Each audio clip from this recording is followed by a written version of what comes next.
অতিরিক্ত ভক্তির জন্যে মঙ্গলা মাকে কথা শুনতে হয়। যেমন দৌড়ি গিয়ে মালা পরিয়ে দেওয়া, জড়িয়ে ধরার জন্য শুনতে হচ্ছে যে কি কাপড়ে আছে, কি খেয়ে এসছে, তাই মাকে জড়িয়ে ধরছে, সেইভাবে মা মঙ্গলা মা মন্দিরে পুজো করতে উঠছে, এটা তাকে শুনতে হচ্ছে।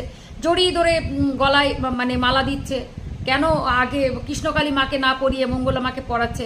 দৌড়িয়ে গিয়ে এক ঘটি জল নিয়ে পায়ের মধ্যে গিয়ে ঝপাঝপ বসিয়ে তাকে পায়ে ধুয়ে জল খাচ্ছে।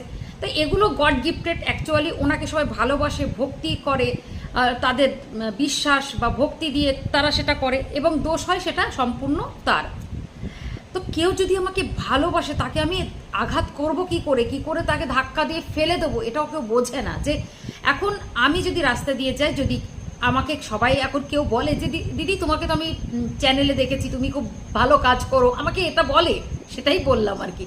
তো তোমার সঙ্গে একটা সেলফি নিতে চাই, তো আমি বলবো যে না হবে না, বেরিয়ে যাও, সেটা বললেও দোষ, কারণ সেটা নিয়ে আবার একটা ভিডিও নেমে যাবে। তো মানে সব দিকে মঙ্গলা মায়ের সমস্যা। মানে যদি কেউ মানে ওই যে ধাক্কা দেওয়ার কথা উঠেছে, ছড়িয়ে দেওয়ার কথা উঠেছে, এই আমাকে ছোবে না বলেছে, তাতেও কথা উঠেছে। মানে করবে তো কি করবে, করবে না তো কি করবে, মানে উনি পড়েছে ফ্যাশন।